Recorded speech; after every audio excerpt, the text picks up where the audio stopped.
회장 자리에 앉혀놓았으면 고마운 줄 알아야지. 횡령죄로 감방 쳐놓고 남은 주식까지 우리가 싹 다 먹어치우는 거다. 굳게 닫힌 회장실 문틈 사이로 새어나온 악마 같은 속삭임. 바닥에 먼지를 훔치며 납작 엎드려 있던 나는 온몸의 털이 쭈뼛서는 공포를 느꼈습니다. 당장이라도 문이 열려 나를 발견할까봐 식은땀이 폭포수처럼 쏟아졌지요. 모른 척 눈 감으면 그만일 텐데 내 주름진 손등의 흉터가 30년 전 그날처럼 뜨겁게 욱신거렸습니다. 나도 모르게 주머니 속 낡은 핸드폰을 손에 꽉 쥐었습니다. 이바고 시작 전에 구독과 좋아요 부탁드리며 끝까지 함께 해주세요. 심장이 앙상한 갈비뼈를 뚫고 나올 것처럼 미친 듯이 쿵쾅거렸습니다. 늙은 청소부의 거친 숨소리가 저 얇은 문틈으로 새어 들어갈까봐 나는 두 눈을 질끈 감고 숨을 멈추었습니다. 대리석 바닥에 서늘한 냉기가 얇은 작업복을 뚫고 뼛속 깊이 스며들었지만 목을 조여오는 두려움에 비하면 아무것도 아니었습니다. 안에서는 자기들끼리 축배라도 드는지 킬킬거리는 웃음소리가 뱀처럼 기어나왔습니다. 저 간사하고 도끼 어린 목소리의 주인공은 기획실 최전무였습니다. 평소에도 우리 같은 하청 청소부들을 길가의 벌레 보듯 취급하던 위인이었지요. 불과 몇 시간 전이었습니다. 점심시간이 끝날 무렵 70층 로비의 복도를 닦던 내 앞을 휙 지나가며 최 전무가 내뱉던 서늘한 목소리가 아직도 귓가에 쟁쟁합니다. 아줌마, 눈은 장식으로 달고 다녀. 내 구두의 구석에 있던 먼지가 다 묻었잖아. 아이고, 죄송합니다. 제가 눈이 어두워서 미처 못 봤습니다. 당장 닦겠습니다. 나는 굽은 허리를 꺾어 무릎을 꿇은 채 바닥에 납작 엎드려 그의 번쩍이는 구두코 앞을 걸레로 훔쳤습니다. 새파랗게 젊은 직원들은 그런 나를 보며 혀를 찢찢 찼습니다. 지독한 락스 냄새가 난다며 고개를 돌리고 코를 막는 여직원도 있었지요. 평생을 굽히고 짓눌려 살아온 늙은이입니다. 자식들 입에 밥술 하나 넣어보겠다고 닳고 다른 무릎인데 그깟 젊은 것들의 비웃음쯤은 쓴 침과 함께 속으로 꿀꺽 삼키면 그만이었습니다. 나는 그저 이 거대한 70층짜리 유리 건물에서 흔적도 없이 바닥이나 기어다니는 냄새나는 그림자일 뿐이니까요. 누구야? 밖에 누구 있어? 안에서 들려온 날카로운 호통 소리에 내 심장이 바닥으로 쿵 떨어졌습니다. 덜컥 회장실 육중한 문손잡이가 돌아가는 소리가 텅 빈 복도를 갈랐습니다. 피가 거꾸로 솟는 것 같았습니다. 이대로 들키면 쥐도 새도 모르게 내쫓기는 건 물론이고 무슨 험한 꼴을 당할지 모를 일이었습니다. 나는 얼른 옆에 있던 쓰레기통을 품에 꽉 끌어안고 복도 끝 비상계단 쪽으로 미친 듯이 걸음을 옮겼습니다. 굽은 허리와 관절여 마른 무릎이 찢어질 듯 아파왔지만 살아야겠다는 생각뿐이었습니다. 아무도 없는데요. 전무님, 큰일을 앞두고 너무 예민하신 거 아닙니까? 늙은 쥐새끼라도 지나갔나? 아무튼 오늘 밤까지 장부 조작 완벽하게 끝내. 멀리서 문이 닫히는 소리를 듣고서야 나는 비상계단 구석에 주저앉아 가쁜 숨을 몰아쉬었습니다. 다리가 풀려 덜덜 떨렸습니다. 이마에 맺힌 식은땀을 소매로 닦아내며 나는 꽉 쥐고 있던 낡은 폴더폰의 폴더를 열어보았습니다. 버튼도 제대로 눌러지지 않는 낡은 핸드폰을 쥔 내주름진 손등, 그 위로 붉고 흉측하게 일그러진 화상 자국이 선명하게 눈에 들어왔습니다. 남들은 징그럽다며 고개를 돌리지만 내게는 세상 어떤 보석보다 귀한 훈장입니다. 30년 전이었습니다. 나라 전체가 빚더미에 앉아 온 국민이 길바닥에 나앉았던 끔찍한 IMF 시절, 시장통 구석에서 남편 없이 홀로 핏덩이 같은 남매를 키우며 쓰러져가는 국밥집을 하던 때였습니다. 유난히도 칼바람이 매섭게 치던 그 겨울밤, 가게 문 앞 꽁꽁 언 시궁창 옆에 비쩍 마른 청년 하나가 고꾸라져 있었습니다. 입술은 파랗게 질려 있었고 숨은 먹기 직전이었습니다. 그대로 두면 꼼짝없이 얼어 죽을 것이 뻔했습니다. 내 코가 석차였지만 자식 같은 그 어린 것을 차마 모른 척 발길을 돌릴 수가 없었습니다. 학생, 정신 좀 차려봐. 여기서 자면 죽어. 얼른 일어나. 나는 내 몸집보다 큰 그 청년을 질질 끌다시피 가게 안으로 들였습니다. 다 꺼져가는 연탄불을 최대로 피우고 솥단지 바닥에 남은 뼈다귀를 박박 긁어 모아 가장 뜨거운 국밥 한 그릇을 말아냈습니다. 허겁지겁 국물을 떠먹여주다 펄펄 끓는 뚝배기가 엎어지며 내 손등을 덮쳤지요. 살이 타들어가는 끔찍한 고통에 비명이 터져나왔지만 나는 내 손등보다 청년의 얼굴에 튄 국물을 먼저 닦아냈습니다. 아주머니, 이 은혜 제가 죽어서도 잊지 않겠습니다. 제가 반드시 갚겠습니다. 눈물인지 콧물인지 모를 것을 쏟아내며 내 화상 입은 손을 부여잡고 오열하던 그 가여운 청년. 그 청년이 바로 저 악마 같은 임원들이 목줄을 끊어놓으려 하는 우리 회장님이란 말입니다. 10년 전 이 거대한 회사에 하청업체 청소부로 처음 들어온 날, 로비 한가운데 걸린 회장님의 거대한 사진을 보고 나는 그 자리에 돌처럼 얼어붙고 말았습니다. 얼굴에 주름이 깊게 패고 백발이 성성한 중년이 되었지만 내 흉터가 기억하는 그 처절했던 눈빛만큼은 똑똑히 알아볼 수 있었습니다. 그분이 나를 알아볼까봐 혹여라도 늙고 초라한 내가 그분의 찬란한 앞길에 흠집이라도 낼까봐. 나는 먼 발치에서 회장님의 뒷모습만 보아도 황급히 고개를 숙이고 화장실로 숨어버렸습니다. 그분이 이렇게 훌륭하게 자라 수만 명을 굽어 살피는 큰 어른이 되었다는 것만으로도 내 평생에 찌든 때와 한이 눈 녹듯 씻겨 내려가는 듯 했으니까요. 그런데 저 탐욕스러운 이리떼들이 내 목숨과 맞바꿔 살려낸 그 귀한 분을 횡령범으로 몰아 감방에 쳐넣겠다고 합니다. 나는 힘도 없고 가진 것도 없고 배운 것도 없는 늙은 청소부 할망구일 뿐입니다. 하지만 내 자식 같은 그분을 두 번 다시 벼랑 끝으로 등 떠밀리게 내버려 둘 수는 없습니다. 비상계단 창문에 비친 내 주름진 얼굴이 파르르 떨리고 있었습니다. 나는 손에 쥔 낡은 핸드폰을 꽉 움켜쥐었습니다. 비록 지금은 바닥에 먼지처럼 숨죽여 살고 있지만 이 늙은이의 도끼가 얼마나 무서운지 저들에게 똑똑히 보여줘야겠습니다. 계단 손잡이를 부여잡고 힘겹게 몸을 일으켰습니다. 낡고 해진 작업복 바지 무릎팍에는 시커먼 먼지가 잔뜩 묻어 있었지만 그것을 툭툭 털어낼 여유조차 없었습니다. 관절염으로 퉁퉁 부은 무릎이 찢어질 듯 비명을 질러댔지만 혀를 꽉 깨물고 버텼습니다. 이제 겨우 며칠, 아니 단 하루밖에 남지 않았을지도 모릅니다.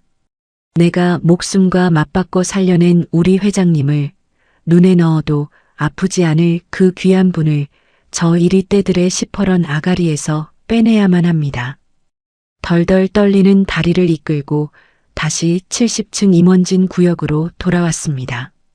얼음장처럼 차갑고 거울처럼 매끄러운 대리석 바닥 위로 내 초라하고 굽은 그림자가 흉측하게 늘어졌습니다. 평소 같으면 누가 볼세라 고개를 푹 숙이고 벽에 붙어 걸레질만 했을 텐데 오늘은 내 가슴 속에서 알 수 없는 뜨거운 불길이 치솟고 있었습니다.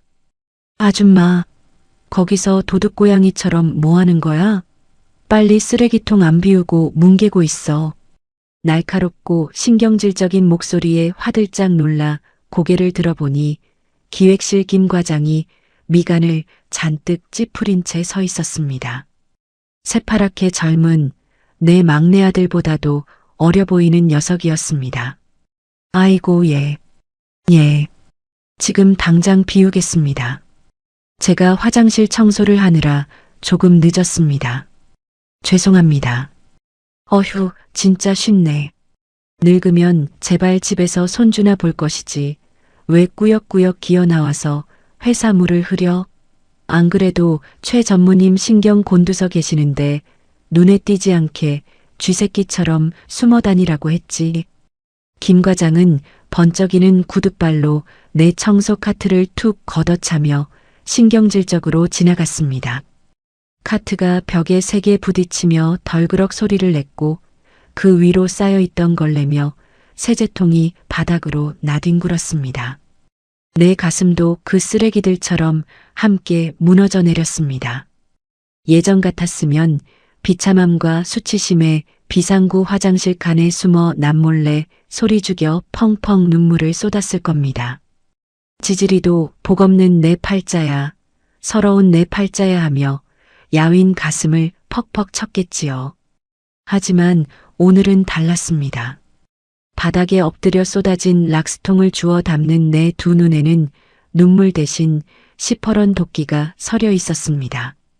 나를 향해 쏟아지는 저들의 멸시와 조롱, 짐승만도 못하게 취급하는 저 오만함이 오히려 내 피 속에서 뜨거운 분노로 끓어오르고 있었기 때문입니다. 그래, 너희들 눈에 나는 그저 밟고 지나가는 냄새나는 바닥의 먼지일 뿐이겠지. 하지만 그 하찮은 먼지가 뭉치고 뭉치면 너희들의 오만한 두 눈을 멀게 할 수도 있다는 걸 똑똑히 보여주마. 꽉 깨문 입술 사이로 비릿한 피맛이 번졌습니다. 나는 숨을 깊게 들이마시고 최 전무의 집무실 앞 쓰레기통으로 다가갔습니다. 최고급 가죽 소파와 번쩍이는 마호가니 책상이 놓인 그곳은 나 같은 하청 청소부에게는 숨조차 쉴 수 없는 지옥의 문턱과도 같았습니다. 방 안에는 독한 시가 냄새와 값비싼 향수 냄새가 뒤섞여 진동했습니다. 숨을 죽이고 조심스럽게 파쇄기 옆에 놓인 가죽 휴지통을 비우려는 순간이었습니다. 비닐을 묶어 들어 올리려는데 툭 하고 구겨진 종이 뭉치 하나가 바닥으로 떨어졌습니다. 파쇄기에 미처 들어가지 못하고 절반이 찢겨나간 빳빳한 서류 조각이었습니다. 평소 같으면 영문도 모른 채 빗자루로 쓱쓱 쓸어 담았겠지만 내 심장이 미친 듯이 쿵쾅거리며 당장 그 종이를 주우라고 귓가에 소리치고 있었습니다. 나는 두려움에 사방을 빠르게 살핀 뒤 쭈글쭈글하고 거친 두 손으로 그 종이를 주워들었습니다. 노안이 와서 침침한 눈을 가늘게 뜨고 복도의 희미한 비상등 불빛 아래서 글씨를 더듬어 읽어내려갔습니다. 해외 유령법인 설립 및 비자금 500억 이체 내역. 최종 승인권자 회장. 머릿속이 새하얗게 변하고 다리의 힘이 탁 풀렸습니다. 글을 배운 지 오래되지 않은 무식한 늙은이라도 이 끔찍한 종이 조각이 무엇을 의미하는지는 단번에 알 수 있었습니다. 이것은 완벽한 가짜였습니다. 평생을 허리띠 졸라매며 직원들 밥그릇부터 챙기고 살아온 우리 회장님이 그 선하고 강직한 분이 그런 더러운 도둑질을 할 리가 만무하니까요. 저 악마 같은 놈들이 회장님의 도장을 몰래 훔쳐 파서 있지도 않은 횡령 증거를 억지로 만들어내고 있었던 겁니다. 사시나무 떨리듯 온몸이 덜덜 떨려왔습니다. 당장이라도 누군가 내 뒤통수를 칠 것만 같아 등골에 식은 땀이 폭포수처럼 흘렀습니다. 나는 황급히 그 찢어진 종이 조각을 꼬깃꼬깃 접어 내 낡은 작업복 바지 안쪽 깊숙한 주머니에 쑤셔 넣었습니다. 심장이 입 밖으로 튀어나올 것 같은 극도의 공포 속에서 나는 신음조차 새어나가지 않도록 두 손으로 입을 틀어막았습니다. 그때였습니다. 복도 저 끝에서 구둣발 소리와 함께 최 전무의 목소리가 섬뜩하게 들려왔습니다. 김 과장, 그 비자금 장부 조작한 거 확실하게 처리했어? 회장이 조금이라도 눈치채기 전에 숨통을 확실히 끊어놔야 해. 걱정 마십시오, 전무님. 해외 계좌 추적 내역까지 완벽하게 위조해뒀습니다. 모레 오전에 임시 이사회가 열리기 직전에 언론사에 미리 싹 다 뿌릴 겁니다. 회장이 비자금 챙겨서 해외로 도피하려 했다고 특종 기사 터지면 이사회에서 해임한 가결은 불 보듯 뻔한 시간 문제입니다. 하하, 좋아. 아주 훌륭해.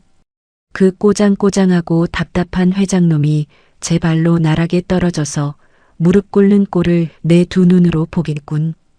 횡령죄로 감방에 쳐넣고 빈자리는 내가 꿰차면 끝이야. 다 끝나면 자네 기획실장 자리도 확실히 챙겨줄 테니 마무리나 똑바로 해.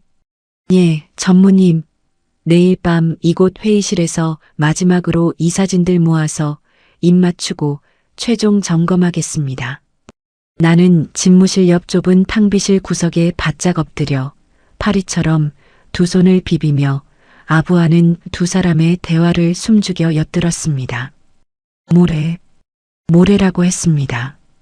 단 이틀, 고작 이틀 뒤면 그 가여운 청년이 내 평생의 은인이 모든 명예를 잃고 쇠고랑을 찬 채 감옥에 끌려가게 됩니다. 차가운 타일 벽에 이마를 기댄 채 나는 소리 없는 피눈물을 뚝뚝 흘렸습니다. 30년 전 그 지독하게 춥던 겨울밤, 꽁꽁 언 시궁창 옆에서 파랗게 질려 죽어가던 그 청년의 야윈 얼굴이 눈앞에 생생하게 아른거렸습니다. 뜨거운 국밥 한 그릇을 허겁지겁 삼키고는 내 화상 입은 두 손을 부여잡고 뜨거운 눈물을 뚝뚝 흘리던 그 아이. 아주머니, 이 은혜 제가 죽어서도 잊지 않겠습니다.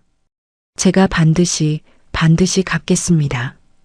그렇게 다짐하며 오열하던 내 가여운 아들 같은 사람입니다. 당신이 내게 진 빚은 30년 전에 이미 다 갚았습니다. 당신이 살아서 이토록 훌륭하게 자라 수만 명의 직원을 먹여 살리는 큰 나무가 되었다는 것만으로도 이 늙은이의 신선했던 삶은 충분히 보상받았습니다.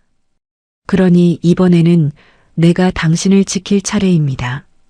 그 잘난 부모도 그 잘난 학벌도 없는 늙은 청소부지만 내 목숨을 던져서라도 당신을 저 악마들에게서 지켜낼 것입니다. 하지만 주머니 속에 숨겨둔 이 찢어진 종이 조각 하나만으로는 턱없이 부족했습니다. 저 교활하고 돈 많은 놈들은 최고의 변호사를 사서 언제든 말을 바꾸고 조작된 증거라며 빠져나갈 구멍을 만들 터였습니다. 저놈들의 더러운 입에서 직접 나오는 자백, 그 명백한 목소리 자체가 필요했습니다. 나는 떨리는 손을 앞치마 주머니에 넣고 낡은 구형 폴더폰을 꺼내 들었습니다. 액정은 이리저리 긁혀서 뿌옇고 버튼의 숫자도 다 지워져 버린 고물 중의 고물입니다. 우리 착한 손주 녀석이 할머니 일하면서 트로트라도 들으라며 중고시장에서 10,000원을 주고 사다 준 이 핸드폰. 며칠 전 함께 일하는 동료 청소부 아주머니가 점심을 먹으며 흘리듯 했던 말이 천운처럼 뇌리를 스쳤습니다. 영희 언니, 이거 빨간 버튼 꾹 누르면 소리 다 녹음되는 거 알아? 우리 같은 하청들 억울하게 욕먹고 돈 떼일 때 증거로 쓰라고 내 딸내미가 알려주더라고. 이거 아주 물건이야. 그때는 쓸데없는 소리라며 웃어넘겼던 그 말이 지금은 벼랑 끝에서 내려온 동아줄처럼 나를 구원하고 있었습니다. 나는 덜덜 떨리는 거친 손가락으로 핸드폰의 메뉴 버튼을 꾹 눌러보았습니다. 화면에 녹음 준비라는 붉은 글자가 깜빡거렸습니다. 이 작고 낡은 기계 하나에 내 목숨이, 아니 우리 회장님의 남은 여생이 통째로 걸려 있습니다. 내일 밤 최 전무와 그 악당들이 회장실 옆 빈 회의실에서 최종 모의를 한다고 했습니다. 거기는 내가 매일 아침 제일 먼저 들어가 쓰레기통을 비우고 화분을 닦는 곳입니다. 만약 녹음기를 숨기다 들키기라도 한다면 나는 뼈도 못 추리고 길거리로 내쫓기는 것은 물론이요. 저 잔인한 놈들에게 쥐도 새도 모르게 죽임을 당할지도 모릅니다. 하지만 두렵지 않습니다. 어머니하고 나를 부를 것만 같았던 그 다정한 청년의 맑은 눈빛을 떠올리며 나는 낡은 핸드폰을 내 가슴 깊은 곳에 꽉 품었습니다. 내일 밤 이 늙은 청소부는 가장 어둡고 위험한 지옥의 문을 제 발로 열고 들어갈 것입니다. 이 볼품없는 고철 덩어리가 그 거대한 승냥이 떼의 숨통을 단번에 끊어놓을 유일하고도 가장 날카로운 무기가 될 것입니다. 과연 늙고 병든 나는 누구의 눈에도 띄지 않고 저 악마들의 끔찍한 목소리를 무사히 담아낼 수 있을까요? 다음 날 숨소리조차 죄가 되는 참혹한 밤이었습니다. 70층 임원진 구역의 불이 하나둘 꺼지고 무거운 정막만이 얼음장처럼 차가운 대리석 복도를 짓누르고 있었습니다. 내 낡은 작업복 바지 주머니 속에는 어제 동료가 알려준 녹음 기능이 켜진 구형 폴더폰이 뜨거운 숯덩이처럼 내 허벅지를 데우고 있었습니다. 덜덜 떨리는 거친 손으로 밀대 걸레를 움켜쥐고 나는 사형장으로 향하는 죄수처럼 회장실 옆 빈 회의실로 걸음을 옮겼습니다. 내일 오전에 열릴 임시 이사회를 앞두고 최 전무와 그 악마 같은 승냥이 떼들이 마지막 모의를 하기로 한 바로 그 장소입니다. 문을 열고 들어선 회의실은 숨이 막힐 정도로 크고 화려했습니다. 벽면을 가득 채운 진열장에는 내가 평생을 벌어도 만져보지 못할 비싼 도자기들이 놓여 있었고 바닥에는 내 닳고 다른 운동화가 닿는 것조차 황송할 만큼 푹신한 카펫이 깔려 있었습니다. 나는 재빨리 회의실 구석에 있는 비품실, 즉 우리 청소부들이 걸레를 빨고 세제를 보관하는 한평 남짓한 비좁고 캄캄한 창고 안으로 몸을 숨겼습니다. 지독한 락스 냄새와 곰팡이 냄새가 코를 찔렀지만 차라리 이 시궁창 같은 냄새가 내 늙은 몸뚱이의 채취를 가려줄 것이라 믿으며 구석에 납작 엎드렸습니다. 캄캄한 어둠 속에 웅크려 있으려니 내 기구하고 서러웠던 지난날들이 주마등처럼 스쳐 지나갔습니다. 남편이라는 작자가 빚보증을 잘못 써고 야반도주를 했던 30년 전 그 매서운 겨울. 채권자들에게 멱살을 잡혀 머리채를 뜯기면서도 나는 방구석에서 벌벌 떠는 핏덩이 같은 두 냄매를 지키려 바닥에 엎드려 제발 살려달라고 내 목숨을 가져가고 우리 아이들만은 살려달라고 손이 발이 되도록 빌고 또 빌었습니다. 돈이 없어 맹물에 간장을 타서 아이들을 먹이던 그 찢어지게 가난했던 시절, 뼛속까지 시리던 그 지독한 가난 속에서도 나는 길바닥에서 얼어 죽어가던 그 가여운 청년을 차마 외면하지 못했습니다. 내 새끼들 입에 들어갈 마지막 쌀 한 줌을 털어 국밥을 끓이면서도 사람 목숨 하나 살리는 게 먼저라며 스스로를 다독였지요. 펄펄 끓는 뚝배기가 엎어져 내 손등에 살이 벌겋게 타들어가는 끔찍한 고통 속에서도 그 청년의 파란 입술에 따뜻한 국물을 떠넣어주며 나는 울었습니다. 서러워서 울고 가여워서 울었습니다. 내 평생은 그렇게 남을 위해 굽히고 남을 위해 찢기고 남을 위해 무릎 꿇는 삶이었습니다. 하지만 후회는 없습니다. 그 모진 세월을 견뎌낸 훈장이 바로 내 손등의 흉터이고 그 흉터 덕분에 내가 살려낸 아이가 지금 이 거대한 회사를 이끄는 훌륭한 회장님이 되었으니까요. 딸깍. 그때였습니다. 캄캄하던 비품실 문틈 사이로 환한 불빛이 칼날처럼 쏟아져 들어왔습니다. 심장이 목구멍 밖으로 튀어나올 것처럼 미친 듯이 요동치기 시작했습니다. 다리가 사시나무처럼 떨려 제대로 서 있을 수조차 없었습니다. 나는 비품실 문에 달린 얇은 통풍구 틈새에 눈을 바짝 가져다 댔습니다. 구둣발 소리와 함께 최 전무와 기획실 김 과장, 그리고 처음 보는 변호사 배지를 단 사내 둘이 회의실 안으로 들어오고 있었습니다. 다들 자리에 앉아. 내일 아침 10시 임시 이사회 준비는 완벽하겠지? 최 전무가 상석에 거만하게 다리를 꼬고 앉으며 시가를 물었습니다. 예, 전무님. 언론사 데스크에는 내일 아침 9시 정각에 회장, 500억 비자금 조성 및 해외 도피 정황 포착이라는 타이틀로 일제히 기사가 송고될 겁니다. 증거로 제출할 조작된 해외 계좌 내역서와 유령 법인 설립 서류도 이사진들에게 배포할 준비를 마쳤습니다. 김 과장이 악마처럼 비릿한 웃음을 흘리며 서류 뭉치를 테이블 위에 내려놓았습니다. 좋아. 회장이 기사 보고 손 쓸 틈도 없이 이사회장에서 바로 회의만을 통과시킨다. 경찰 압수수색도 내일 오후로 세팅해 놨으니 내일 해가 지기 전에 그놈은 포승줄에 묶여 유치장 바닥에 뒹굴고 있을 거다. 하하. 그들의 소름 끼치는 대화가 비품실 통풍구를 타고 내 귓가에 고스란히 꽂혔습니다. 나는 덜덜 떨리는 손으로 주머니에서 폴더폰을 꺼내 녹음 버튼이 제대로 눌려 있는지 수십 번 확인했습니다. 액정 화면에 붉은 불빛이 깜빡이며 그들의 더러운 음모를 하나도 빠짐없이 빨아들이고 있었습니다. 내 손등의 화상 흉터가 그들의 목소리가 들릴 때마다 분노로 뜨겁게 욱신거렸습니다. 너희들이 함부로 물어뜯을 뿐이 아니다. 내가 내 목숨을 갈아넣고 내 손등을 태워가며 살려낸 내 자식 같은 분이다. 피눈물을 삼키며 나는 핸드폰을 쥔 두 손에 온 힘을 주었습니다. 바로 그 순간이었습니다.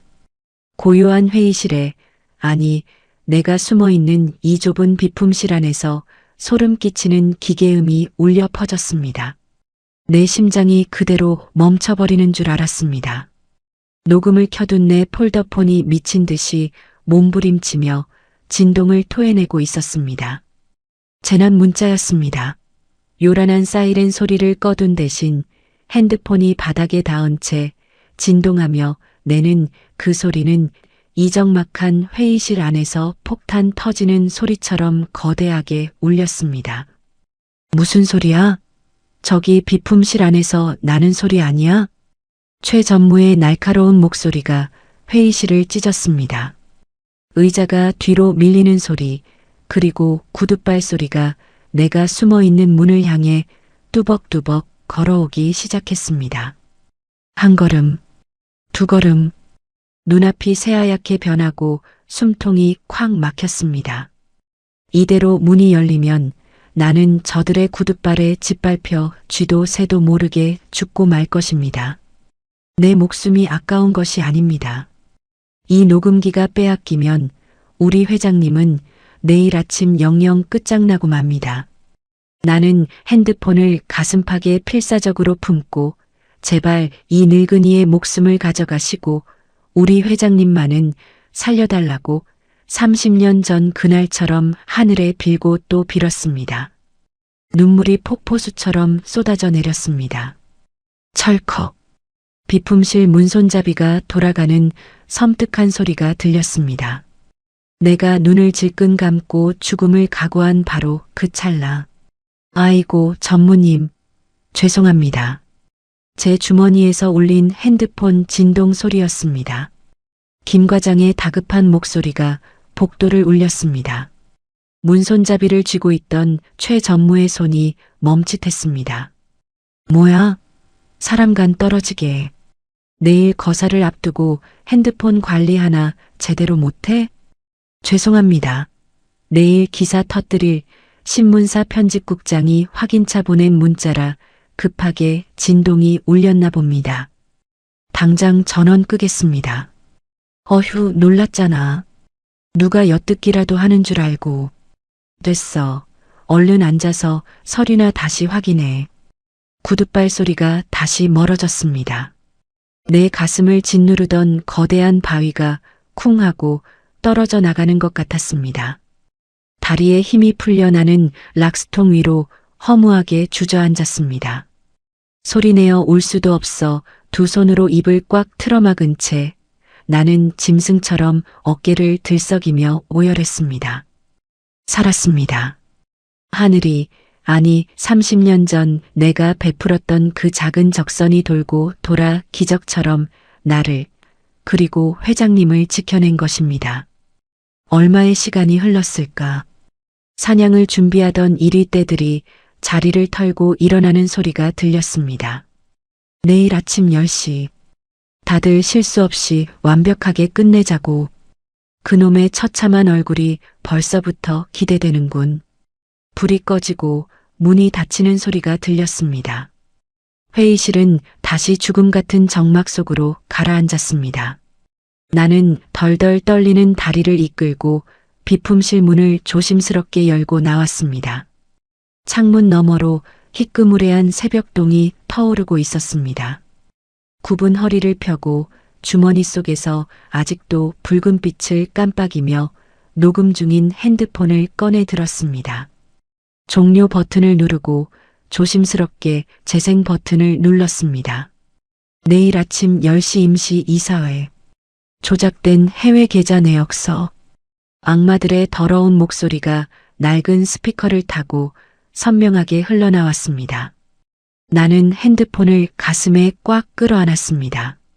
이 차갑고 투박한 고철 덩어리가 이제 세상에서 가장 날카로운 칼이 되었습니다.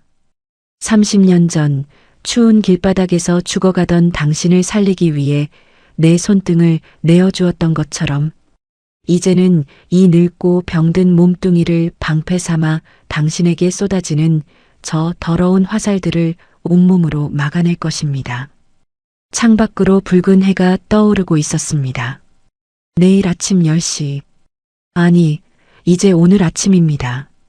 과연 아무도 쳐다보지 않는 이 냄새나는 늙은 청소부는 그 삼엄하고 거대한 이사회장의 굳게 닫힌 문을 부수고 들어가 무사히 회장님께 이 목소리를 전할 수 있을까요? 대기업 회장, 500억 규모 비자금 조성 및 해외 도피 정황 포착? 오늘 오전 임시 이사회에서 회의만 상정 예정.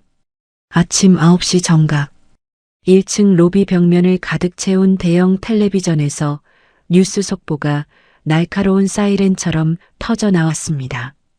대리석 바닥에 먼지를 밀대로 밀고 있던 내 두 손이 뻣뻣하게 굳어버렸습니다. 평화롭던 출근길 로비는 순식간에 벌집을 쑤셔놓은 듯 발칵 뒤집혔습니다. 사원증을 목에 건 수백 명의 젊은 직원들이 제자리에 멈춰서서 웅성거리기 시작했습니다. 세상에, 우리 회장님 진짜 미치신 거 아니야? 어떻게 500억을 횡령해? 요즘 치매기가 있다는 소문이 돌더니만 노망이 나셔도 단단히 나셨네.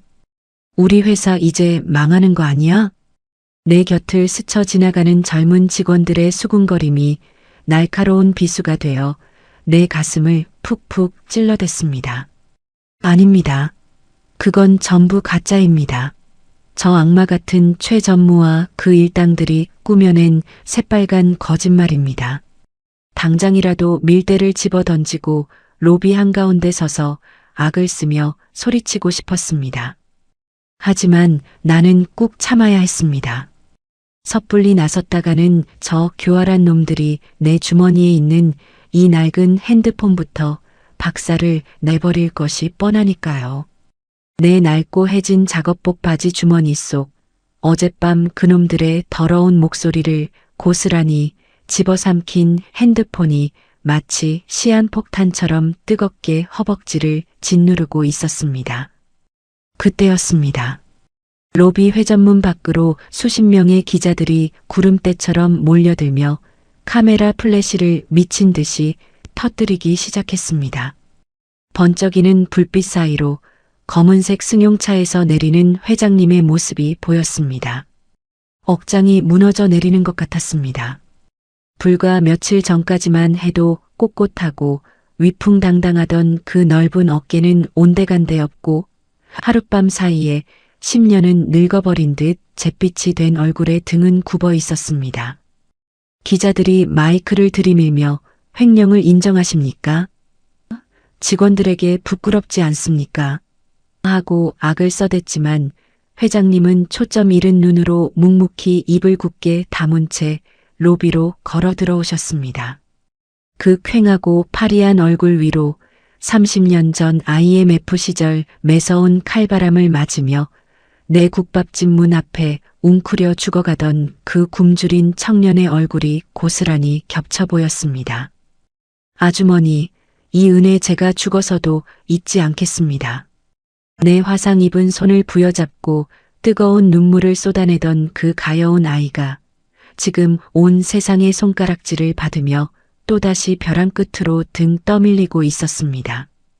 나도 모르게 눈시울이 붉어지고 시야가 뿌옇게 흐려졌습니다. 안 됩니다. 내가 내 손등에 살을 태워가며 목숨 걸고 살려낸 내 자식 같은 분입니다. 저 더러운 이리떼들이 당신을 2번 죽이게 내버려 두지 않을 겁니다. 나는 밀대를 구석에 내팽개치고 다리를 절뚝거리며 비상 엘리베이터로 향했습니다. 이사회가 열리는 70층으로 올라가 당장 회장님 손에 이 핸드폰을 쥐어드려야만 합니다. 덜덜 떨리는 손으로 엘리베이터 버튼을 눌렀습니다. 층수가 하나씩 올라갈 때마다 내 심장도 터질 듯이 부풀어 올랐습니다. 하지만 70층의 문이 열리는 순간 나는 숨을 들이킬 수밖에 없었습니다. 어젯밤까지만 해도 텅 비어있던 대리석 복도에 시커먼 양복을 입은 건장한 경호원들이 무서운 얼굴을 하고 쫙 깔려 있었습니다. 최 전무가 회장님의 사람들을 전부 쳐내고 혹시 모를 변수를 막기 위해 자신의 사설 경호원들로 70층을 완전히 봉쇄해버린 것입니다. 나는 애써 태어난 척 바지춤에 손을 비비며 굽은 허리로 그들 앞을 지나가려 했습니다. 어이 아줌마, 거기서 오늘 70층은 외부인 출입 금지야. 당장 내려가. 덩치가 산만한 경호원이 굵은 팔뚝으로 내 앞을 가로막았습니다. 아이고 선생님, 제가 이 70층 담당 청소부인데요. 저기 회의실 안에 있는 화분들 이파리만 빨리 닦고 내려가겠습니다요. 예, 한 번만 봐주셔요. 나는 두 손을 싹싹 비비며 짐짓 노망난 늙은이처럼 불쌍한 목소리를 냈습니다. 이 삼엄한 바리케이드를 뚫지 못하면 모든 것이 끝장입니다. 이 할망구가 아침부터 어디서 냄새나게 알짱거려. 늙어서 귀가 먹었나. 당장 꺼지라고. 경호원이 신경질적으로 내 어깨를 확 밀쳤습니다. 힘없는 늙은이의 몸뚱이는 그 억센 소나기 한 번에 종이장처럼 밀려나 차가운 대리석 바닥으로 처박히고 말았습니다. 아!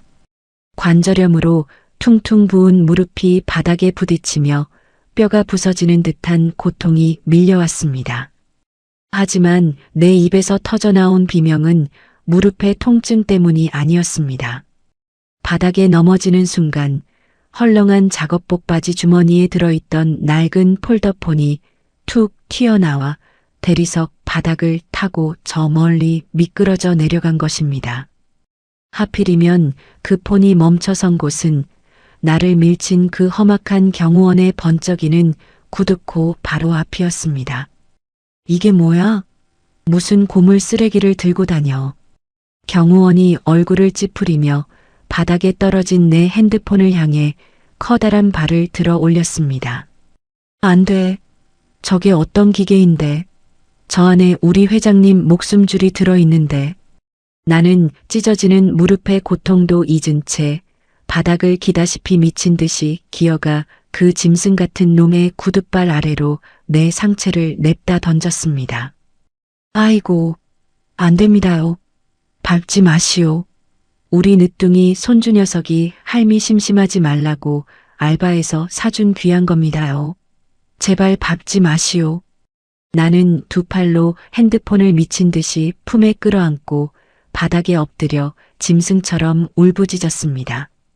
내 처절하고 미친년 같은 꼴에 질렸는지 경호원은 혀를 찢차며 뒤로 물러났습니다. 어휴, 진짜 재수없게. 알았으니까 그거 주워들고 당장 눈앞에서 사라져. 나는 핸드폰을 품에 꽉 껴안은 채 덜덜 떨며 복도 구석으로 기어 물러났습니다. 살았습니다. 쥐도 새도 모르게 박살이 날 뻔한 증거를 지켜냈습니다. 숨을 헐떡이며 품에 안은 핸드폰을 살며시 내려다본 순간 내 심장은 또다시 바닥으로 곤두박질 치고 말았습니다. 어젯밤 내내 녹음기를 켜두었던 탓인지 액정 화면 구석에 있는 앙상한 배터리 칸이 빨간색으로 미친 듯이 깜빡거리고 있었습니다. 배터리가 부족합니다. 라는 경고 문구가 마치 내 목을 조르는 사형 선고처럼 보였습니다. 하늘이 노랗게 변했습니다. 당장이라도 저 액정 불빛이 픽하고 꺼져버리면 그 안에 담긴 악마들의 목소리도 영영 어둠 속으로 날아가 버릴지 모릅니다. 충전기 따위가 내게 있을 리 만무했습니다. 시간이 없습니다. 1분 1초가 피를 말리는 지옥이었습니다. 그때 딩동하는 소리와 함께 엘리베이터 문이 열리며 최 전무와 그 일당들이 기고만장한 얼굴로 걸어 나왔습니다. 하하, 기사 터진 거 봤어? 주가 폭락하는 거 보라고. 회장놈, 오늘 이사회에서 회의만 도장 찍는 순간 경찰에 바로 인계해. 알겠어? 그들의 악마 같은 웃음소리가 복도를 쩌렁쩌렁 울렸습니다. 뒤이어 반대쪽 복도 끝에서 경호원들에게 양팔을 붙잡히다시피 한 회장님이 도살장으로 끌려가는 양처럼 무기력한 걸음으로 걸어오셨습니다. 초점 잃은 회장님의 두 눈에는 모든 것을 포기한 듯한 깊은 체념과 절망만이 가득했습니다. 회장님, 모시겠습니다. 최 전무가 비열하게 웃으며 회의실의 거대한 문을 열어젖혔습니다. 회장님이 굽은 등으로 그 안으로 걸어 들어가자 육중한 참나무 문이 쾅 하는 둔탁한 소리와 함께 굳게 닫혔습니다. 깜빡, 깜빡. 내 낡은 작업복 바지 주머니 속 구형 폴더폰의 붉은 배터리 경고등이 마치 내 심장 박동처럼 미친 듯이 깜빡거렸습니다. 1분, 아니, 단 30초 뒤에 이 화면이 까맣게 죽어버릴지 모릅니다. 굳게 닫힌 70층 이사회장의 거대한 참나무 문 너머로는 내 자식 같은 회장님을 산 채로 뜯어먹으려는 상냥이 떼들의 끔찍한 아귀다툼이 시작되었을 것입니다. 복도에는 산만한 덩치의 사설 경호원 2명이 팔짱을 낀 채 저승사자처럼 문 앞을 떡하니 버티고 서 있었습니다. 어떻게 해야 하나? 숨이 막혀왔습니다. 이 냄새나고 힘없는 늙은이가 저 무시무시한 장정들을 뚫고 어떻게 저 쇳덩이 같은 문을 열 수 있단 말인가. 덜덜 떨리는 거친 손으로 마른 세수를 하던 내 눈에 복도 구석에 나뒹굴고 있는 커다란 청소 카트가 들어왔습니다. 30년 전이었습니다. 남편이 도망가고 빚쟁이들이 내 새빵 문을 부수고 들어와 핏덩이 같은 내 새끼들을 길바닥에 끌어내려 했을 때 나는 부엌칼을 거꾸로 쥐고 미친년처럼 덤벼들었습니다. 내 새끼 털끝 하나라도 건드리면 내 배를 쑤시고 여기서 다 같이 죽자고 피눈물을 흘리며 악을 썼지요. 그때의 그 도끼품은 어미가 지금 무릎이 다 달아빠진 늙은 청소부가 되어 다시 한번 목숨을 걸어야 할 때가 온 것입니다. 나는 주머니 속 핸드폰을 꺼내 작업복 안쪽 가슴팍 깊숙한 곳에 찔러 넣고 겉옷 지퍼를 목 끝까지 단단히 올려 잠갔습니다. 그리고 두 손으로 청소 카트의 손잡이를 꽉 움켜쥐었습니다. 손등에 남은 30년 전의 화상 흉터가 불덩이처럼 뜨겁게 달아오르고 있었습니다. 저 문 안에 내가 목숨을 갈아 넣어 살려낸 내 가여운 청년이 목이 졸리고 있습니다. 당장 비키세요. 락스통 엎어지면 큰일 납니다. 나는 악에 바친 비명을 지르며 온몸에 앙상한 체중을 실어 경호원들을 향해 카트를 미친 듯이 밀고 돌진했습니다. 낡은 바퀴가 굉음을 내며 굴러갔고 카트 위에 산더미처럼 쌓여있던 세제통과 빈 병, 걸레, 더미가 사방으로 요란하게 쏟아져 내렸습니다. 이 미친 할망구가 진짜 돌았나? 갑작스러운 미친 노인네의 돌진에 당황한 경호원 하나가 바닥에 쏟아진 미끄러운 락스물을 밟고 허우적거리며 넘어졌습니다. 바로 그 찰나였습니다. 나는 카트를 매몰차게 팽개치고 짐승처럼 바닥을 기어 이사회장의 육중한 문손잡이에 매달렸습니다. 내 앙상한 팔뚝에 어디서 그런 괴력이 솟아났는지 모르겠습니다. 젖먹던 힘, 아니 내 남은 생명의 힘까지 모조리 쥐었자네요. 나는 그대로 문손잡이를 돌려 문을 박살낼 듯이 열어젖혔습니다. 쾅! 거대한 굉음과 함께 굳게 닫혀있던 이사회장의 문이 활짝 열렸습니다. 숨이 턱 막히는 광경이었습니다. 수십 명의 임원들이 둘러앉은 거대한 마호가니 원탁. 그 상석에는 하룻밤새 얼굴이 잿빛으로 변한 회장님이 너클 잃은 채 앉아 있었고 그 앞에는 대표이사 해임 결의안이라는 끔찍한 종이 뭉치와 붉은 인주가 놓여 있었습니다. 최 전무가 방금 전까지 회장님의 손목을 억지로 끌어다 그 종이에 도장을 찍으려던 참이었습니다. 뭐야? 어떤 새끼야? 최 전무가 분노로 얼굴이 시뻘겋게 달아오르며 소리쳤습니다. 최고급 양복을 빼입은 임원들의 경악에 찬 시선이 일제히 문가로 쏠렸습니다. 그들의 오만한 눈에 비친 것은 머리카락은 귀신처럼 산발이 되고 낡은 작업복에는 시커먼 구정물을 뒤집어 쓴 냄새나는 늙은 청소부 한 명이었습니다. 아줌마, 여기가 어디라고 감히 함부로 기어들어와. 경호원, 밖에서 뭐 하는 거야? 당장 이 미친년 끌어내지 않고. 기획실 김 과장이 의자를 박차고 일어나며 삿대질을 하며 악을 썼습니다. 뒤늦게 엎어졌다가 쫓아 들어온 덩치 큰 경호원 2명이 씩씩거리며 내 양팔을 거칠게 낚아챘습니다. 어깨뼈가 당장이라도 으스러질 듯한 끔찍한 고통에 눈앞이 하얗게 전멸했습니다. 아! 내 두 발이 허공에 붕 뜨며 나는 질질 회의실 밖으로 끌려나가기 시작했습니다. 안 돼. 나라. 이 짐승만도 못한 놈들아. 우리 회장님 억울해서 어쩌라고. 도장 찍으면 절대 안 됩니다. 나는 피눈물을 흘리며 발버둥을 쳤습니다. 도살장에 끌려가는 짐승처럼 처절하게 울부짖는 내 목소리가 거대한 회의실 천장을 찌를 듯이 울려 퍼졌습니다. 그 찢어지는 비명에 초점 없이 허공을 떠돌던 회장님의 고개가 천천히 내 쪽을 향해 돌아갔습니다.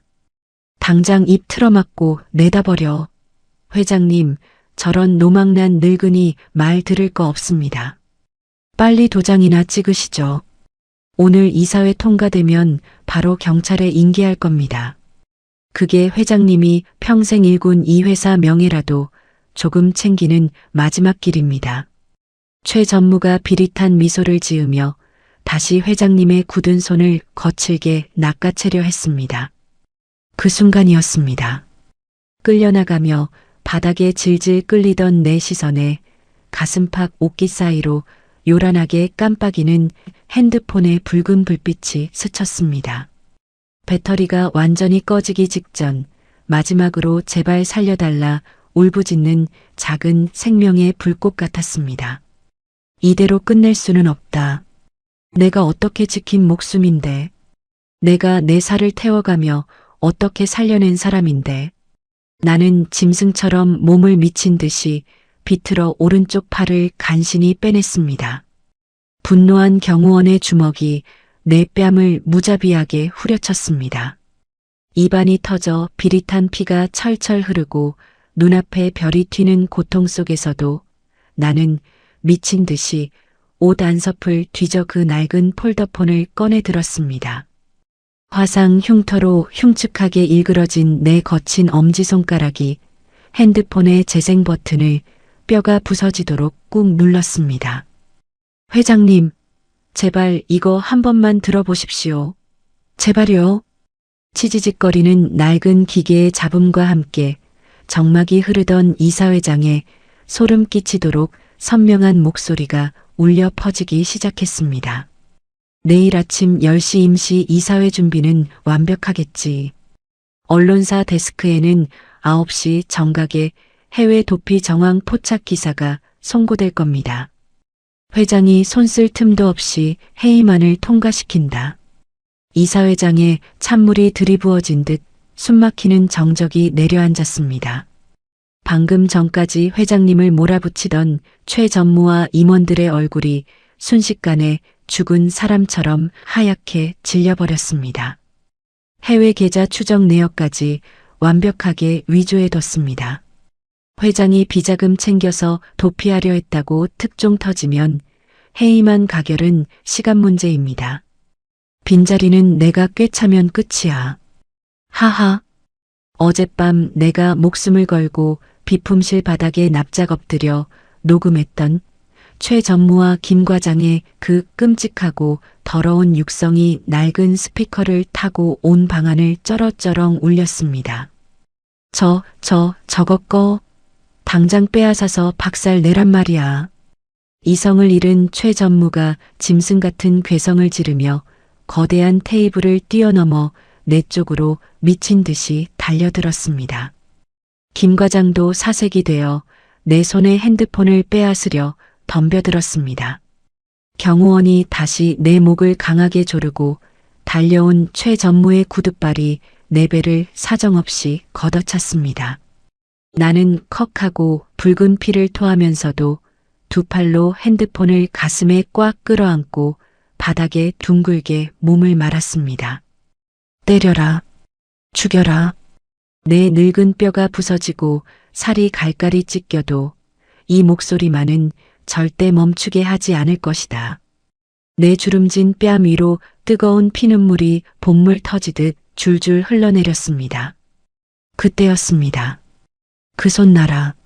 지옥 같은 아수라장 속에서 낮지만 소름 끼치도록 차갑고 묵직한 목소리가 이사회장의 공기를 쫙 갈랐습니다.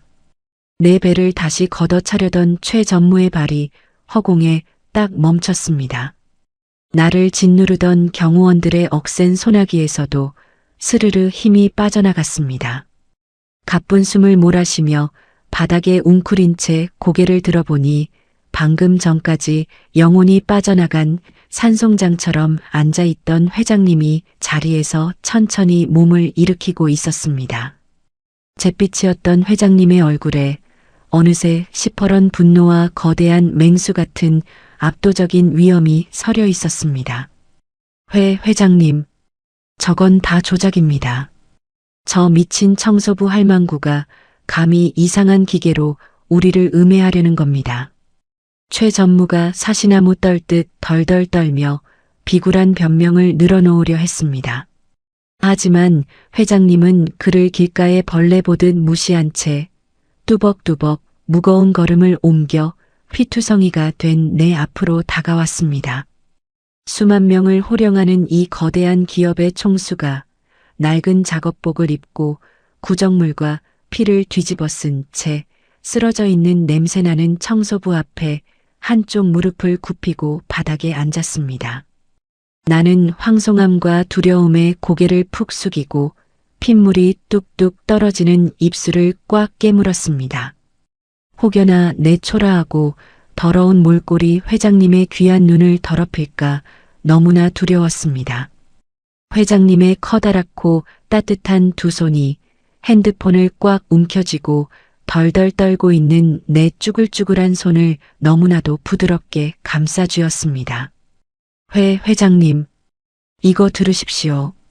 다 가짜입니다. 회장님은 아무 잘못 없습니다. 나는 헐떡이는 숨을 내뱉으며 간절하고 묵직한 목소리로 중얼거렸습니다.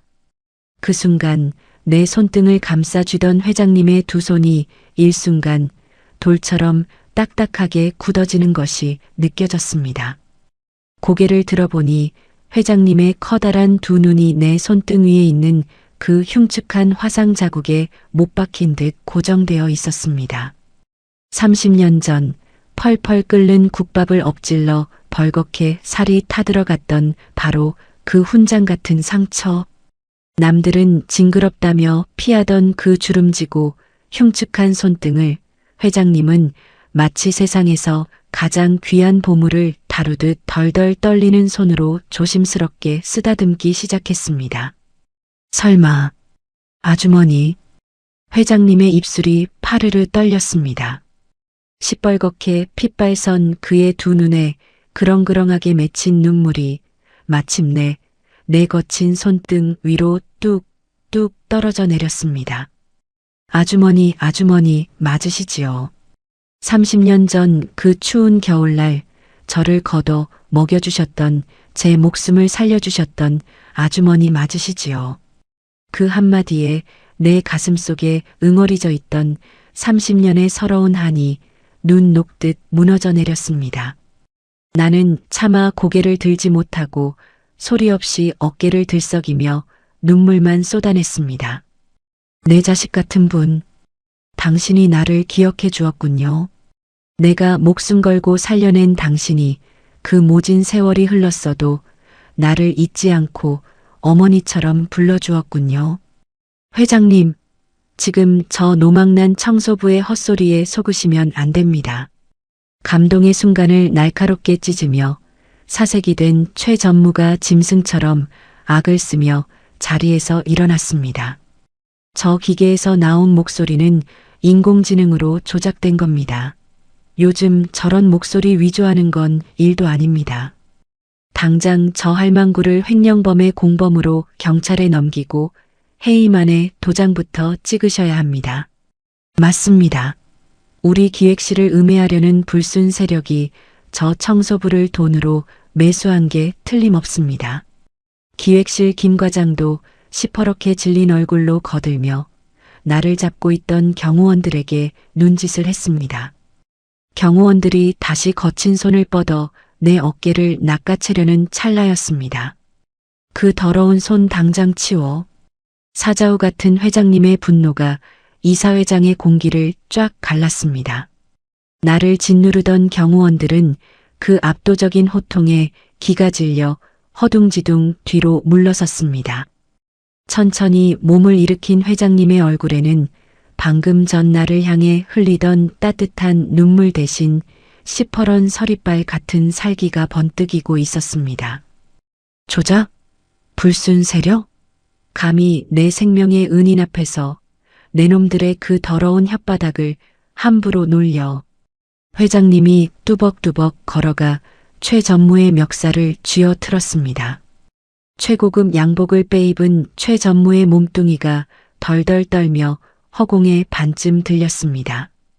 회장님 오해하셨습니다. 저희는 회사를 지키려고. 닥쳐라. 너희들이 내 뒤통수에 칼을 꽂으려 했다는 건 이분의 목소리 하나만으로도 내게는 수백만 장의 증거보다 더 확실하다. 이분이 나를 위해 목숨 걸고 가져온 증거를 내 놈들이 조작이라 우기느냐. 회장님이 최 전무를 매몰차게 바닥으로 내동댕이 쳤습니다. 쾅 하는 소리와 함께 최 전무가 대리석 바닥에 흉하게 나뒹굴었습니다. 하지만 저 교활하고 독이 오른 뱀 같은 놈들은 쉽게 포기하지 않았습니다. 바닥에 넘어진 최 전무가 악에 바친 목소리로 소리쳤습니다. 증거, 녹음 말고 명백한 증거가 어딨습니까? 우리 기획실에서 만든 횡령 계좌 내역서와 해외 유령법인 서류는 이미 언론에 다 넘어갔습니다. 경찰 압수수색도 들이닥칠 겁니다. 이사회 여러분, 당장 도장 찍지 않으면 여러분도 공범으로 다 감방에 갈 겁니다. 최 전무의 최후의 발악에 둘러앉아 있던 임원들이 불안한 눈빛을 교환하며 술렁거리기 시작했습니다. 이대로 가다가는 언론 플레이와 경찰 조사에 휘말려 진실이 덮여버릴지도 모르는 피 말리는 상황이었습니다. 나는 떨리는 손으로 찢어진 입술의 피를 닦아내고 비틀거리며 자리에서 일어났습니다. 내 굽은 허리가 조금은 펴지는 것 같았습니다. 조작된 증거라고 하셨습니까? 내 차분하고 단호한 목소리가 웅성거리는 회의실을 단숨에 가라앉혔습니다. 나는 덜덜 떨리는 거친 손을 낡은 작업복 바지 안쪽 깊숙한 주머니에 밀어 넣었습니다. 그리고 어제 오후 그 지옥 같은 최 전무의 집무실 앞 쓰레기통 파쇄기 옆에서 꼬깃꼬깃 접어두었던 종이 뭉치를 천천히 꺼내 들었습니다. 어제 제가 최 전무님 방 앞 쓰레기통을 비우다 주운 겁니다. 글은 잘 모르는 늙은이지만 회장님 도장을 마음대로 파서 서류를 가짜로 만들고 있다는 것쯤은 알아볼 수 있었습니다. 나는 꼬깃꼬깃한 그 서류 조각을 조심스럽게 펴서 회장님 손에 꼭 쥐어드렸습니다. 절반이 찢겨나간 그 빳빳한 종이 조각에는 해외 유령 법인 설립 및 비자금 이체, 내역이라는 제목과 함께 조작된 도장이 찍히기 전 기획실에서 연습 삼아 날인해 보았던 수십 개의 가짜 도장 자국이 선명하게 남아 있었습니다.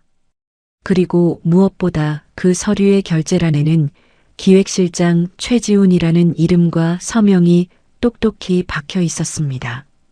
완전히 파쇄되지 않은 그 한 장의 찢어진 종이가 그들의 모든 조작을 입증하는 완벽한 스모킹건이 된 것입니다. 회장님이 그 종이 조각을 쳐다보는 순간 회의실의 공기는 완전히 얼어붙었습니다. 최 전무와 김 과장의 두 눈이 탁구공만하게 커졌고 이내 그들의 입에서는 아아하는 바람 빠지는 소리만이 새어나왔습니다. 완벽하게 짜놓았다고 자부했던 그들의 철통 같은 함정이 아무도 쳐다보지 않던 바닥의 먼지 같은 늙은 청소부의 손에 의해 산산조각 나는 순간이었습니다. 김 비서실장, 회장님의 벼락 같은 고함이 떨어졌습니다. 문 밖에서 대기하고 있던 비서실장이 황급히 뛰어들어왔습니다.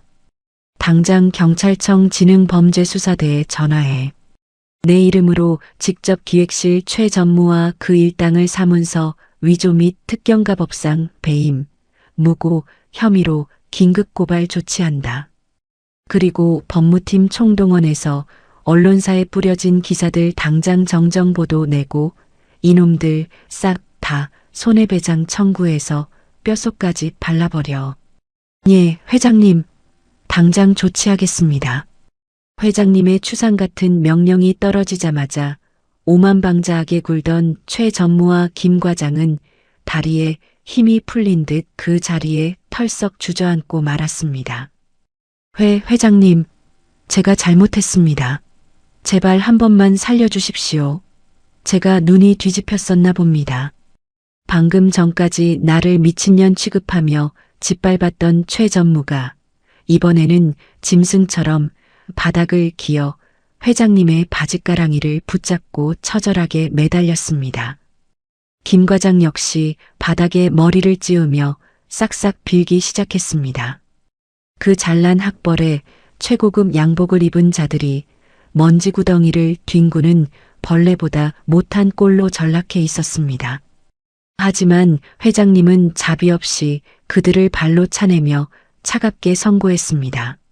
내 놈들이 내 생명의 은인을 바닥에 꿀리고 짓밟은 죄. 평생 차가운 감방 바닥에서 짐승처럼 기어다니며 뼈저리게 갚게 될 것이다. 당장 이 쓰레기들 끌어내. 경호원들이 달려들어 짐승처럼 울부짖는 배신자들의 양팔을 꺾어 밖으로 질질 끌고 나갔습니다. 방금 전 내가 끌려나가던 바로 그 문으로 말입니다. 통쾌했습니다.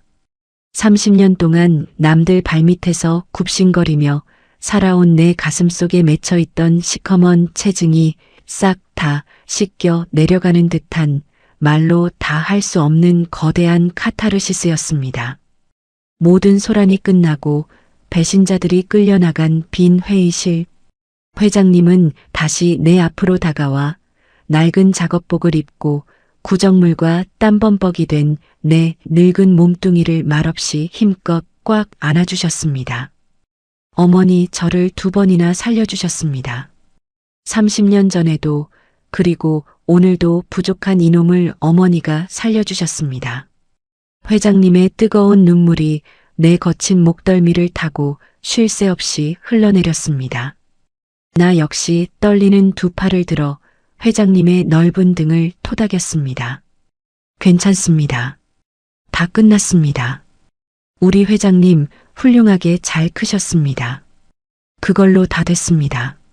창문 너머로 환한 아침 햇살이 쏟아져 들어와 지옥 같았던 이사회장을 눈부시게 비추고 있었습니다. 그 잘난 배신자들은 이제 영원한 파멸의 늪으로 떨어졌습니다. 하지만 세상에서 가장 낮은 곳을 기어다니던 늙은 청소부의 진짜 빛나는 인생은 이제부터가 시작이었습니다. 지독한 락스 냄새 대신 은은하고 향기로운 백합 향기가 코끝을 맴돌았습니다. 무겁게 짓눌리던 눈꺼풀을 천천히 밀어 올리자 눈이 부시도록 새하얗고 높은 천장이 보였습니다. 내가 눕혀진 곳은 차갑고 딱딱한 비품실의 시멘트 바닥이 아니라 구름처럼 푹신하고 따뜻한 최고급 침대 위였습니다. 사모님 깨어나셨습니까? 몸은 좀 어떠신지요? 단정하게 유니폼을 입은 간호사 3명이 내 침대 곁으로 다가와 마치 여왕을 대하듯 허리를 깊이 숙여 인사를 했습니다. 사모님이라니.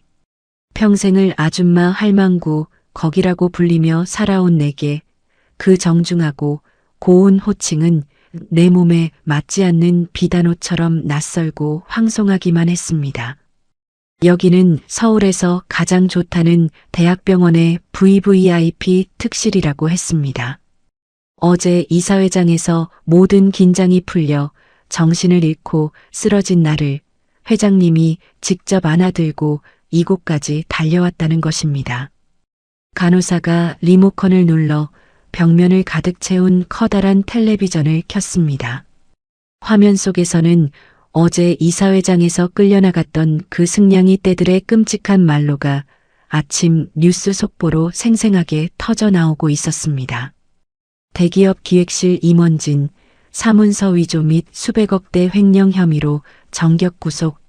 화면 속에는 최 전무와 김 과장이 푸른색 수의를 입고 굵은 포승줄에 꽁꽁 묶인 채 경찰서로 끌려가는 모습이 비치고 있었습니다.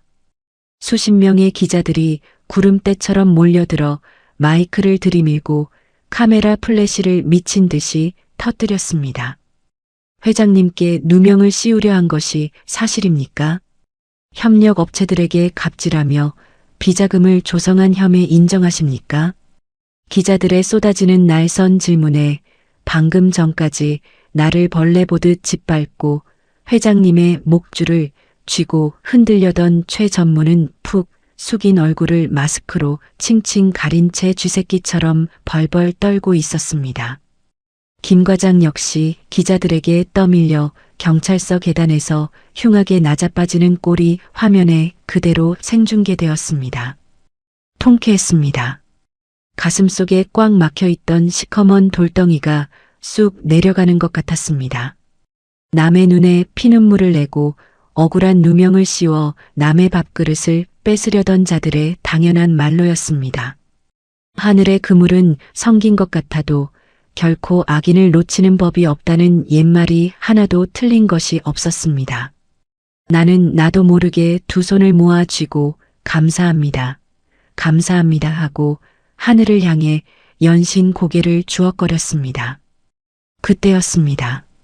조용히 병실 문이 열리며 회장님이 들어왔습니다. 어제 이사회장에서 입고 있던 빳빳하고 차가운 정장이 아니라 포근하고 편안한 니트 차림이었습니다. 수만 명의 직원을 거느리고 호령하는 거대한 기업의 총수가 아니라 30년 전 내 국밥집 문을 조심스럽게 열고 들어오던 그 순박하고 가여웠던 청년의 얼굴 그대로였습니다. 회장님의 양손에는 커다란 보온 도시락 가방이 들려 있었습니다. 어머니, 밤새 푹 주무셨습니까?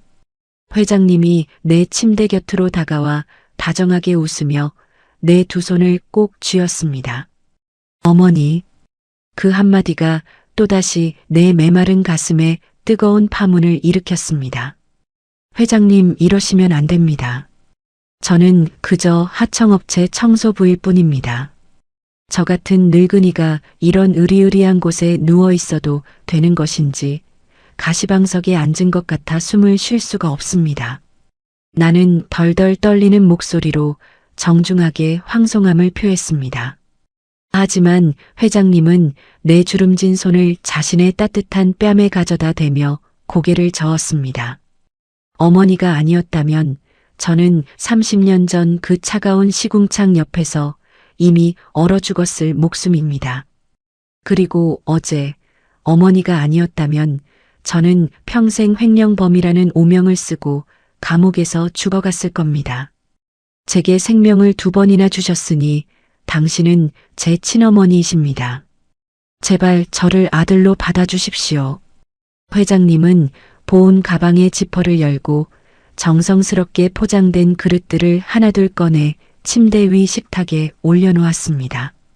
최고급 병원의 셰프가 만든 진수성찬일 줄 알았는데 내 눈앞에 놓인 것은 뚝배기에서 펄펄 끓고 있는 소박한 돼지국밥 한 그릇과 깍두기 한 접시가 전부였습니다.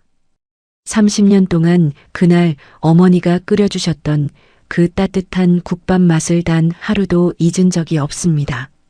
세상에서 제일 비싸다는 식당을 다 뒤져보아도 어머니가 제 입에 넣어주셨던 그 눈물 섞인 국물 맛은 찾을 수가 없더군요. 회장님이 직접 숟가락으로 뜨거운 국물을 호호 불어 내 입가로 가져왔습니다. 오늘은 이 못난 아들이 어머니께 국밥을 대접하겠습니다. 아, 내 손등은 데이지 않게 조심할 테니 걱정 마십시오. 농담처럼 덧붙이는 회장님의 말에 나는 그만 왈칵 눈물을 쏟고 말았습니다. 한 숟가락, 2숟가락. 내 입으로 들어오는 뜨거운 국물은 단순한 음식이 아니었습니다. 평생을 남편 없이 자식들 먹여 살리겠다고 바닥을 박박 기어다니며 삼켜야 했던 내 30년의 눈물과 한이 그 따뜻한 국물에 녹아내려 내 몸을 가득 채우는 것 같았습니다. 국밥을 다 비우고 나자 회장님은 병실 한쪽에 미리 준비해둔 은대야의 따뜻한 물을 가득 받아 내 침대 밑으로 가져왔습니다. 어머니, 이제 편안히 누워 계십시오. 회장님이 침대 시트를 걷어내고 양복 바지가 구겨지는 것도 아랑곳하지 않은 채 차가운 병실 바닥에 두 무릎을 꿇고 엎드렸습니다. 수만 명의 머리 꼭대기에 서 있는 그 귀한 분이 평생 바닥을 닦으며 살아온 늙은 청소부의 발밑에 기꺼이 무릎을 꿇은 것입니다. 회장님, 안 됩니다. 제 발이 얼마나 더럽고 흉측한데 이러십니까? 제발 이러지 마십시오. 나는 기겁을 하며 이불자락을 쥐고 다리를 뒤로 빼려 했습니다. 락스물에 짓무르고 하루 종일 서서 일하느라 발톱은 다 깨지고 발 뒤꿈치는 거북이 등껍질처럼 쩍쩍 갈라진 남들에게 보여주기조차 부끄러운 끔찍한 늙은이의 발이었습니다. 하지만 회장님은 내 두 발을 조심스럽게 세상에서 가장 귀한 보물을 다루듯 감싸쥐고 따뜻한 은대야 물속으로 담갔습니다. 더럽다니요. 이 발로 수만 리를 걸어다니며 자식들을 키워내셨고 이 발로 그 무서운 사냥개들을 뚫고 저를 살리러 와주셨습니다. 세상에서 이보다 더 아름답고 성스러운 발은 없습니다. 회장님의 커다랗고 따뜻한 두 손이 내 거칠고 갈라진 발 뒤꿈치와 짓무른 발가락 사이사이를 부드럽게 문질러 씻기기 시작했습니다. 그의 두 눈에서 쉴 새 없이 쏟아져 내린 뜨거운 눈물이 대야의 물속으로 뚝뚝 떨어져 파문을 일으켰습니다. 고생하셨습니다. 정말 고생 많으셨습니다. 어머니. 이제 다시는 차가운 대리석 바닥에 무릎 꿇고 걸레질하게 두지 않겠습니다. 제가 당신의 평생을 모시겠습니다. 발끝에서부터 시작된 따뜻한 온기가 온몸의 핏줄을 타고 올라와 내 꽁꽁 얼어붙었던 심장을 녹여버렸습니다. 평생 나를 짓누르던 가난의 굴레, 남들에게 무시당하고 짓밟히며 바닥만 보고 살아야 했던 그 서러운 세월의 때가 회장님의 따뜻한 손길과 눈물에 씻겨 영원히 떠내려가고 있었습니다. 나는 두 손으로 얼굴을 가린 채 아이처럼 소리내어 엉엉 울고 말았습니다. 내 낡은 작업복과 함께 늙고 초라했던 청소부 영희의 삶도 그렇게 끝이 났습니다. 발을 다 닦아낸 회장님이 하얀 수건으로 내 발의 물기를 정성껏 닦아준 뒤 천천히 고개를 들었습니다. 그의 눈빛에는 그 어느 때보다 단호하고 거대한 결의가 차 있었습니다. 어머니, 내일은 우리 회사가 세워진 지 꼭 30년이 되는 창립 기념식 날입니다. 30년 전 어머니가 저를 살려주신 그날이 바로 이 거대한 회사가 태어난 진짜 생일입니다. 회장님이 내 두 손을 꽉 쥐며 깊은 눈으로 나를 응시했습니다. 내일 임직원들이 모인 그 화려한 단상 위에 저와 함께 올라가 주십시오. 이 회사의 은인이 누구인지 제가 세상 사람들에게 똑똑히 보여주겠습니다. 심장이 덜컥 내려앉았습니다. 수만 명의 사람들이 지켜보는 텔레비전에서나 보던 그 눈부시고 화려한 무대, 평생을 냄새나는 화장실과 비상계단 구석에 숨어 그림자처럼 살아온 내가 감히 그 찬란한 빛의 한가운데로 걸어 나갈 수 있을까요? 하지만 내 두 손을 꽉 잡고 있는 회장님의 따뜻한 체온이 내 뼛속 깊은 곳에 숨어 있던 작은 용기를 조심스럽게 일깨우고 있었습니다. 창밖으로 붉은 노을이 아름답게 물들어가고 있었습니다. 내일 아침 길고 길었던 내 서러운 인생의 겨울이 끝나고 마침내 눈부신 봄꽃이 만개하는 기적이 찾아올 것입니다. 사각, 사각. 내 거칠고 투박한 몸 위로 평생 한 번도 만져본 적 없는 최고급 명주실로 지어진 새하얀 한복 자락이 조심스럽게 내려앉았습니다. 아침 일찍 병실로 찾아온 미용사들이 내 굽은 등과 앙상한 어깨를 어루만지며 세상에서 가장 귀한 비단옷을 입혀주었습니다. 거울 속에 비친 내 모습이 너무나 낯설어 왈칵 눈물이 날 뻔했습니다.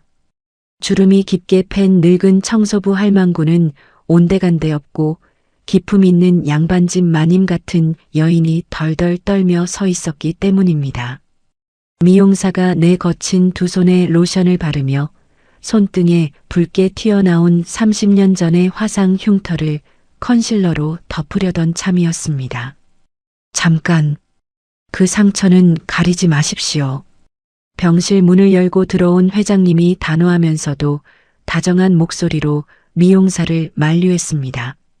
회장님, 그래도 수만 명이 보는 자리인데 이 흉측한 흉터를 내놓고 섰다가는 회장님 얼굴에 먹칠을 할까 두렵습니다. 내가 서둘러 치맛자락으로 손등을 감추려 하자 회장님이 다가와 내 손을 따뜻하게 쥐며 고개를 저었습니다. 어머니, 그 흉터는 세상 어떤 다이아몬드보다 귀하고 아름다운 어머니의 왕관입니다. 제가 오늘 수만 명의 직원들 앞에서 그 눈부신 왕관을 직접 자랑할 수 있게 허락해 주십시오. 회장님의 묵직한 진심에 나는 더 이상 손을 감추지 못하고 조용히 고개를 끄덕였습니다. 최고급 세단을 타고 도착한 70층짜리 거대한 사옥. 불과 이틀 전만 해도 나는 냄새나는 쓰레기통을 비우며 젊은 직원들의 멸시를 온몸으로 받아내던 바닥의 먼지였습니다. 출입증이 없어 캄캄하고 축축한 지하 하역장 주차장으로만 몰래 드나들어야 했던 나였습니다. 하지만 오늘 거대한 건물의 1층 정문 앞에는 끝을 알 수 없는 붉은 카펫이 깔려 있었고 수십 명의 경호원이 허리를 90도로 꺾으며 우리의 차를 맞이했습니다. 회장님이 먼저 내려 내게 손을 내밀었습니다.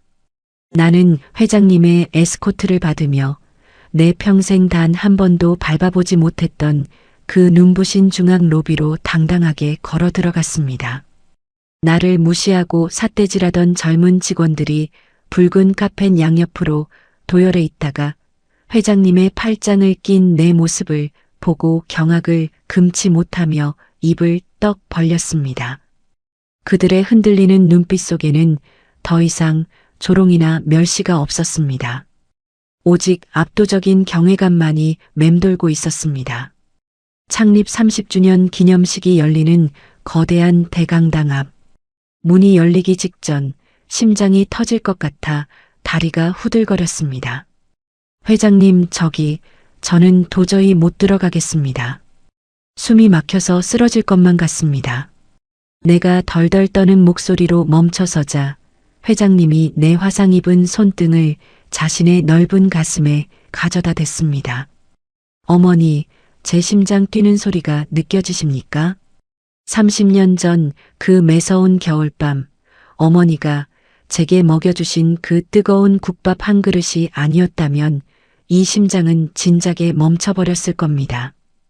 두려워하지 마십시오. 오늘 이 거대한 축제의 진짜 주인공은 제가 아니라 바로 어머니십니다. 웅장한 음악과 함께 대강당의 거대한 문이 좌우로 활짝 열렸습니다. 수만 개의 화려한 조명이 일제히 단상을 향해 쏟아졌고 강당을 가득 메운 수천 명의 임직원들과 스크린으로 연결된 수만 명의 직원들이 일제히 숨을 죽였습니다. 회장님은 나를 무대 뒤편에 가장 편안하고 화려한 의자에 정중히 모셔 앉힌 뒤 홀로 벅찬 걸음을 옮겨 수만 명 앞에 마이크를 잡았습니다. 자랑스러운 임직원 여러분, 오늘은 우리 회사가 세상에 첫 발을 내디딘 지 정확히 30년이 되는 날입니다. 회장님의 묵직한 음성이 거대한 스피커를 타고 온 공간을 진동시켰습니다. 여러분도 뉴스를 통해 아시다시피 불과 어제 오전까지만 해도 우리는 탐욕의 눈이 먼 배신자들에 의해 회사가 통째로 무너질 뻔한 끔찍한 위기를 겪었습니다. 저들의 교활한 횡령 조작과 함정 속에서 저는 모든 것을 잃고 차가운 감옥으로 끌려갈 절체절명의 벼랑 끝에 서 있었습니다. 회장님의 목소리가 미세하게 떨리기 시작했습니다. 하지만 하늘은 우리 회사를 버리지 않았습니다. 기획실의 그 삼엄한 경계를 뚫고 목숨을 건 채 그 악마들의 음모를 녹음하여 제게 건네준 단 한 분의 의인이 계셨기 때문입니다. 그분은 힘있는 권력자도 날고 기는 변호사도 아니었습니다. 바로 우리 사옥의 가장 낮은 곳에서 여러분이 버린 쓰레기를 치우며 묵묵히 땀 흘려오신 늙고 초라한 하청업체 청소부 아주머니셨습니다. 순간 수천 명의 임직원이 모인 대강당은 물을 끼얹은 듯한 충격과 정적에 휩싸였습니다. 곳곳에서 믿을 수 없다는 듯 작은 탄성들이 터져나왔습니다. 그런데 여러분, 제가 그 녹음기를 건네받으며 아주머니의 손등을 본 순간 저는 오열하고 말았습니다. 그분의 손등에는 30년 전 제가 낸 깊고 흉측한 화상 흉터가 훈장처럼 새겨져 있었기 때문입니다. 회장님의 두 눈에서 마침내 참았던 뜨거운 눈물이 흘러내리기 시작했습니다. 30년 전 IMF 시절 나라가 무너지고 온 국민이 길거리에 나앉았던 그 매서운 겨울. 저는 사업에 실패하고 며칠을 굶주리다 꽁꽁 언 시궁창 옆에서 죽어가고 있었습니다. 그때 자신의 남은 전 재산을 털어 펄펄 끓는 국밥을 끓여 제 입에 넣어주신 분이 계셨습니다. 국밥이 엎어져 손등에 살이 타들어가는 끔찍한 고통 속에서도 제 얼굴에 튄 국물을 먼저 닦아주시며 오열하시던 분입니다. 그 숭고한 희생이 없었다면 이 거대한 기업도 저라는 인간도 이 세상에 존재할 수 없었습니다. 강당 곳곳에서 훌쩍이는 소리가 들려오기 시작했습니다. 눈시울이 붉어진 젊은 직원들이 입을 틀어막고 눈물을 쏟아내고 있었습니다. 그리고 30년이 흐른 어제 그분은 또다시 자신의 목숨을 던져 저를 그리고 이 회사를 살려내셨습니다. 여러분, 제가 감히 여러분께 이 회사의 진정한 창업주이자 저의 어머니를 소개하고자 합니다. 회장님이 마이크를 내려놓고 단상 뒤편에 앉아있던 내게로 성큼성큼 다가왔습니다. 내 두 뺨은 이미 폭포수처럼 쏟아지는 눈물로 범벅이 되어 있었습니다.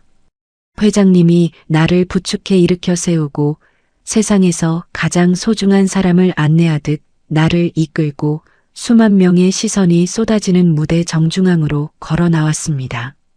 눈부신 조명이 내 하얀 한복과 눈물 젖은 주름진 얼굴을 따뜻하게 감싸 안았습니다. 회장님이 내 오른손을 번쩍 들어 올렸습니다. 거대한 스크린에 30년의 모진 풍파를 견뎌낸 내 쭈글쭈글한 손등과 그 위를 덮은 붉은 화상 흉터가 커다랗게 비쳤습니다. 그 순간이었습니다. 맨 앞줄에 앉아있던 임원들이 일제히 자리에서 일어나 박수를 치기 시작했습니다.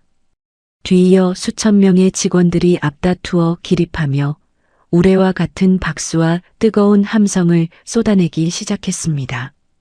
와, 감사합니다. 감사합니다. 대강당이 떠나갈 듯한 거대한 기립박수가 내 늙은 몸뚱이를 덮쳐왔습니다. 어떤 여직원들은 내 이름을 부르며 엉엉 소리내어 울고 있었고 며칠 전 복도에서 나를 벌레 보듯 쳐다보며 혀를 찼던 젊은 직원들조차 깊이 고개를 숙이며 속죄의 눈물을 흘리고 있었습니다. 나를 향한 아니 나라는 늙고 보잘것없는 인간이 평생을 견뎌온 그 숭고한 선의와 희생을 향한 압도적이고 완벽한 존경의 인사였습니다. 평생을 남들 발밑에서 굽신거리며 살아온 내 가슴속의 시커먼 멍울들이 그 거대한 우레와 같은 박수 소리 속에서 씻은 듯이 녹아내렸습니다. 가난하고 배운 것 없는 청소부 할망구의 인생이었지만 내 삶은 결코 헛되지 않았습니다.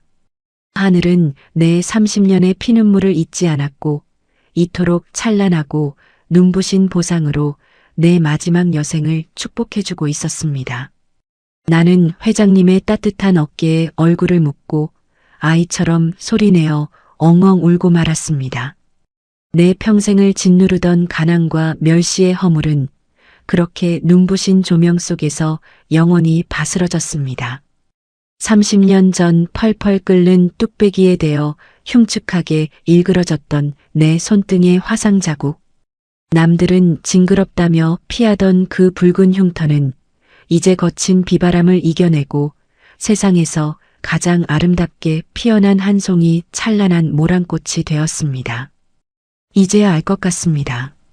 보잘것없는 작은 씨앗 하나가 얼마나 거대한 숲을 이뤄낼 수 있는지를 말입니다. 가진 것 하나 없이 남들 발밑을 기어다니던 늙은 청소부의 인생이 끝내 이렇게 찬란하게 빛날 줄 그 누가 알았겠습니까? 내 길고 길었던 서러운 인생의 겨울은 끝났고 회장님과 함께 걸어갈 내일은 그 어떤 날보다 눈부시게 따뜻할 것입니다.